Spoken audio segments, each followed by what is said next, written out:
Hello and welcome to the latest edition of the Blue Army podcast. I'm here with Dave Remnant. Good evening, everybody. Greetings from Radio Lincolnshire. Well, not the result we wanted today. And not the performance either, Rob. Having seen what we did last Saturday at Tamworth, where the zip, the tempo, the passing, the confidence was there, today it all fell a bit flat, didn't it? It did. A first home game kind of shows the problems that we've been having at home so far this season. A little bit of self-belief maybe lacking in certain instances. Just quality all over the pitch. Started first 10-15 minutes, high pressing game. Morpeth looking dangerous on the counter-attack, but as the game wore on, Morpeth looked like the more likely side to double the advantage after they went ahead after 33 minutes. Then Trinity did have scoring. They wanted two isolated chances. Litchfield's header just before half-time, and then Clark and Morrison with efforts in the second half. But apart from that, the overall belief I thought was very disappointing today. Yeah, decent crowd in. I wasn't sure exactly how many there were in, but certainly.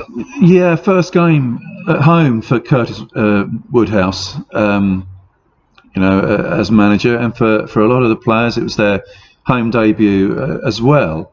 And going into the game with high expectations, it all just evaporated away. It was like a bottle of lemonade that somebody had left the top off. It was bubbly to begin with, and then slowly sort of petered away. Yeah, you could see in the early stages the Trinity defence were splitting when we were in possession of the ball, looking to play out from the back. Really positive signs, the things that we'd seen working really well in the game against Tamworth just 7 days ago. It was, and unlike Tamworth, of course, in that first 10-15 minutes last Saturday, the Holy Blues were 2-0 up, whereas today that wasn't the case. Is it a case of that confidence that wasn't there? Maybe if we'd scored a goal in that opening 15 minutes again, that confidence would have been there. But I don't know. I'm not so sure. I just felt there was something lacking from after that initial 10 minutes when they tried to exert themselves on the game, and Morpeth then started to feel a little bit more confident. It's a bit like trying to start a car on a cold morning. Sort of initial sort of problem getting started, but once they got into the flow of the game, I thought they looked dangerous, particularly on the counter-attack, and in the second half, that last 10-15 minutes, they could quite easily have got more than one. But still, there's indications there that you can see what Curtis wants to see from the players, and I don't think he's going to rest on anything. He was quite candid in his interview, wasn't he, about he felt everything was flat, not just on the pitch, but off the pitch as well. He made the interesting comment about the mediocrity, didn't he? Yes. We shouldn't be settling for mediocrity. Exactly. He wants more from being players. clapped as they came off. So they were accepting average performances, and he doesn't want that. We've kind of talked about it before, haven't we? That the Trinity faithful are just that. They're a faithful. They, through thick and thin, they support the team. They want to give their backing, and I think it's good that the manager's coming out and saying, yes, he wants the backing, he wants the support on the pitch, he wants players to know that things aren't good enough when they're not good enough, and he doesn't want us to be in that mindset that, well, we ran about a bit, we tried a bit, we weren't terrible, but we weren't good enough, and he wants that a little bit more. Well, he's going to have to get it, isn't he, if he wants to get the team out of the relegation zone and moving in the right direction. It was all set up today for Trinity to get 3 points, which meant they would have come out of the relegation zone.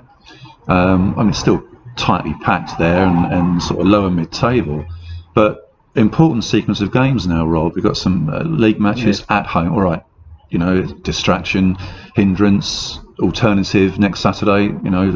They've been rewarded for doing well in the cup. They've got to go in the trophy. They've got to go to Darlington, which is going to be not the greatest place in the world to go and try and play football. But it's the league matches now. They've got a run of league matches at home. If they don't get anything out of those, then I would start to worry.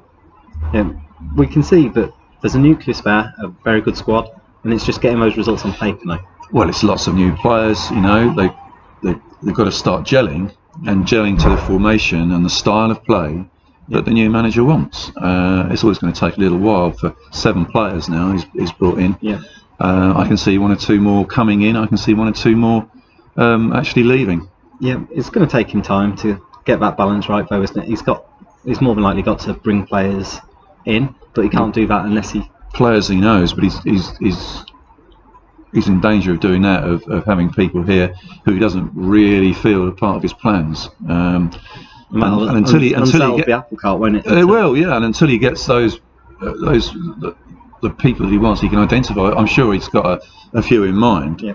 But then again, who's going to make way? Exactly. And most players that, no matter how good a professional they are, the players that aren't involved, that aren't featuring in the manager's plans, no matter how good they are as people, as personals, no matter how good they are as professionals, they are still going to be sulking because they're not involved in the first team, and that will have an impact on what's going around.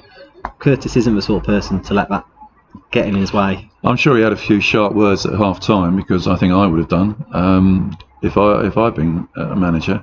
I think he might be a little disappointed with the reaction he got. All right, first 5-10 minutes. I think if Trinity had scored, if Clark or Morrison's efforts had gone in, I think you would have seen a slightly different perspective on the game. But after that 5 or 10 minutes, did we really look like scoring?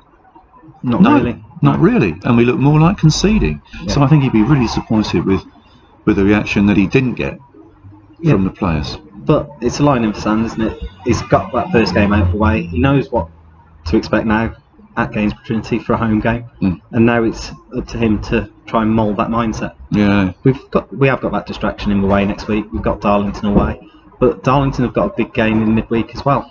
They're entertaining Walsall, aren't they? They got a very credible 2-2 draw last weekend in the FA Cup first round.